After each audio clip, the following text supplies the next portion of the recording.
ये साडी धरती है। दुल्ला भट्टी साडा एक बहुत बड़ा मुजाहमतकार और साडा आगू सी। असीं उसनूं सलाम पेश करन वास्ते, उहदी याद मनाउण वास्ते अज इकट्ठे होए हां।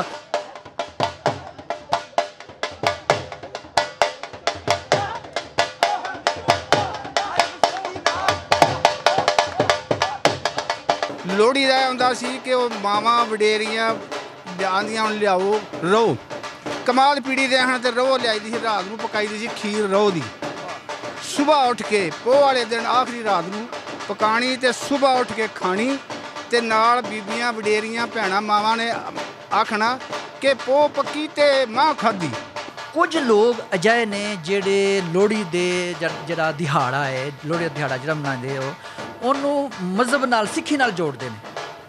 ਇਹਦਾ ਸਿੱਖੀ ਜਿਹੜਾ ਧਰਮ ਹੈ, ਸਿੱਖੀ ਧਰਮ ਦੇ ਨਾਲ ਇਸ ਦਿਹਾੜ ਦਾ ਕੋਈ ਤਲਕ ਨਹੀਂ, ਕੋਈ ਵਾਸਤਾ ਨਹੀਂ। ਇਹਦਾ ਵਾਸਤਾ ਹੈ ਉਹ ਹੈ ਦੇਸ਼ ਪੰਜਾਬ, ਇਸ ਧਰਤੀ ਦੇ ਨਾਲ ਹੈ, ਇਸ ਮਿੱਟੀ ਦੇ ਨਾਲ ਹੈ।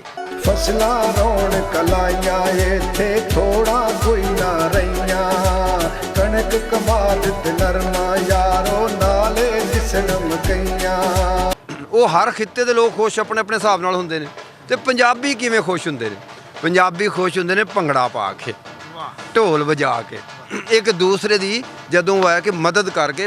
ਹਰ ਪਾਸੇ ਖੁਸ਼ਹਾਲੀ ਦਿਸੇ ਮੌਜਾਂ ਕਰਨ ਕਿਸਾਨ, ਸੋਹਣਾ ਦੇਸ਼ ਪੰਜਾਬ ਸਾਡਾ ਏ ਵੱਖਰੀ ਇਸ ਦੀ ਸ਼ਾਨ।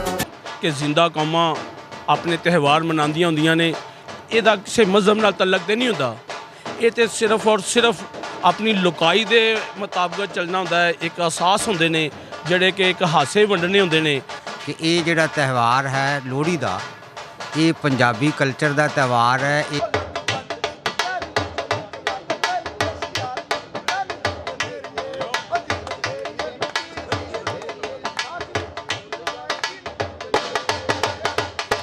ਇਹ ਜਿਹੜਾ ਤਿਉਹਾਰ ਹੈ ਇੱਕ ਤੇ ਸੈਕੂਲਰਿਜ਼ਮ ਦੀ ਬੁਨਿਆਦ ਹੈ ਕਿ ਸਾਰੇ ਲੋਕ ਸਰਹੱਦ ਦੇ ਇੱਕ ਪਾਸੇ ਨੇ ਜਾਂ ਦੂਸਰੇ ਪਾਸੇ ਨੇ, ਹਿੰਦੂ ਨੇ ਜਾਂ ਸਿੱਖ ਨੇ, ਮੁਸਲਮਾਨ ਨੇ ਜਾਂ ਈਸਾਈ ਨੇ, ਉਹ ਮਿਲ ਕੇ ਇਸ ਤਿਉਹਾਰ ਨੂੰ ਮਨਾ ਰਹੇ ਨੇ। ਇਹ ਲੋਹੜੀ ਅਸੀਂ ਮੰਗਦੇ ਰਹੇ ਹਾਂ ਜੀ ਛੋਟੇ ਹੁੰਦਿਆਂ। ਹਾਂਜੀ, ਇਹ ਇੱਕ ਮਜ਼ਾਮਤ ਦਾ ਦਿਨ ਹੈ ਔਰ ਇਸ ਦਿਨ ਦੇ ਹਵਾਲੇ ਨਾਲ ਇਹਦਾ ਮਕਸਦ ਆਜ਼ਾਦੀ ਸੀ।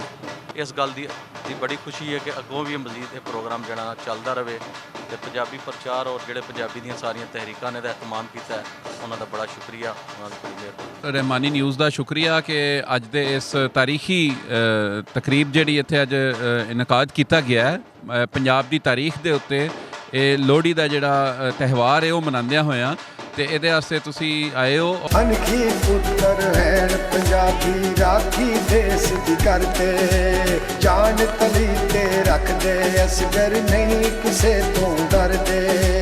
ਦੇਸ਼ ਆਪਣੇ ਦੀ ਖਾਤਰ ਡੋਗਰ ਹੋ ਜਾਂਦੇ ਕੁਰਬਾਨ, ਸੋਹਣਾ ਦੇਸ਼ ਪੰਜਾਬ ਸਾਡਾ ਏ ਵੱਖਰੀ ਇਸ ਦੀ ਸ਼ਾਨ।